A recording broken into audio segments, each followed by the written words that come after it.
ముఖ్యమంత్రి యనమల రేవంత్ సార్ పోతుండని ఆ రూట్లో పోయే బండ్లు మొత్తం ఎర్రటి ఎండల ఆపితే ఫుల్ ట్రాఫిక్ జామ్ అయ్యిందట. ఎండాకాలం ఎంతసేపు నిలబడమంటారని వాహనదారులు అడిగితే అరెస్టులు చేస్తామని పోలీసులు బెదిరిస్తున్నారట. ప్రజాస్వామ్య దేశంలో ప్రయాణికులకు కూడా స్వేచ్ఛగా రోడ్ల మీదకి పోయే హక్కు లేదా ఏంది?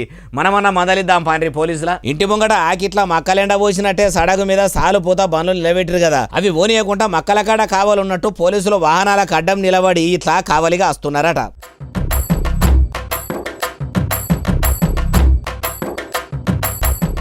అట్లా బండ్లు ఆపితే పోలీసులైనా మీకు బండ్లు ఆపొస్తే మాకు ఆరన్లు కొట్టరాదా అని ఇట్లా గంట సేపటి నుంచి నిలబెడితే మా మా పెపెపే అని ఇట్లా ఆరన్లు కొట్టుడు పెట్టిర్రు. అయినా చెవిటోళ్ళ ముంగట శంఖ మూదినట్టే అయ్యిందట. సప్పుడు చేయనట్టే పోలీసులు కూడా అన్ని ఆరన్లు కొట్టినా పక్కకు జరుగుతలేరు, వాహనాలు ఓనిస్తలేరు. అందుకే ఇగో ఇట్లా కొందరు బండ్లకెళ్ళి దిగొచ్చి ఇట్లా అన్నారట.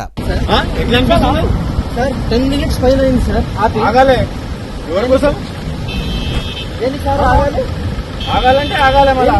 సీఎం సార్ వస్తుండు, సీఎం సార్కి ఆగాలంటే ఆగాలని ప్రజలు పన్నుల రూపంలో కట్టిన పైకంతో జీతాలు తీసుకొని ప్రజలకు జీతగాళ్లుగా పనిచేయవలసిన పోలీసులు ఎందుకు ఆపుతుండ్రు అన్నందుకు సీఎం సారు వస్తుండు.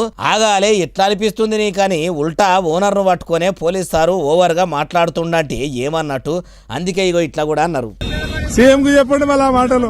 సీఎం సార్కు చెప్పుని మరి ఆ మాటలంటే వినబడనట్టే ఎండల నిలబడి పోలీస్ సార్ ఎటేటో దిక్కులు చూస్తుండు. ముఖ్యమంత్రి అయిన తొలతల రేవంత్ సారు పోలీసులకు ఏమని చెప్పి నా కోసం ట్రాఫిక్ ఆపొద్దు, వాళ్ళ నడమల నా కాన్వాయ్ పోతుంది, కామన్ మ్యాన్ లెక్కనే ఉంటానైనా అట్లా సీఎం సార్ చెప్పినాక కూడా పోలీసులే ఓవర్ యాక్షన్ చేసుకుంటా ఇట్లా ట్రాఫిక్ ఆపుతున్నారా ఎట్లా? అయ్యా ముఖ్యమంత్రి పోలీసు మంత్రి రేవంత్ సారు మీ మాటను కూడా లెక్క చేయకుండా పోలీసులు డ్యూటీలు చేస్తున్నారట. వాహనదారులేమో ఇట్లా మండిపడుతుర్రు. సామాన్యులు లెక్క సాదాసీదాగా ప్రయాణం చేస్తాన్న మీరే పోలీసుల పిలుచుకొని మళ్ళీ ఇట్లా ట్రాఫిక్ ఆపమనుండ్రి, లేకుంటే ప్రజలే ట్రాఫిక్ రూల్స్ బ్రేక్ చేసే కాడికి వస్తుందేమో. ఇంతకు ఇది ఏడనంటే ఎప్పుడు అంటే ఐతారం పొద్దుగాల outer ring road Puppalaguda toll gate దగ్గరలా. మరి అంతగానం ట్రాఫిక్ ఆపి ముఖ్యమంత్రి సారు ప్రజల కోసం పథకాలు కొలాయించే పని మీద పోయిండా అంటే నార్సింగి, గచ్చిబౌలి, జన్వాడల పిండిలు అవుతుంటే అవిటికి హాజరు పడేదందుకు పోయిండట. పెళ్లి పేరంటాలకు పోయేదందుకే పెద్ద రోడ్డు మీద గంటలు పొంటలు ట్రాఫిక్ ఆపుడేంది. ఇంకా ప్రభుత్వ కార్యక్రమాలకు పోతే రోజుల తరబడే ట్రాఫిక్ ఆపేటట్టుండ్రు కదా. మార్పంటే ఏమో అనుకున్నాం కానీ ఔటర్ రింగు మార్గంలో ఇన్ని వాహనాలు ఇట్లా నిలిచేంత మార్పు వస్తుంది అనుకోలేదంటుర్రు ఈ ముచ్చటిన్నోళ్ళు.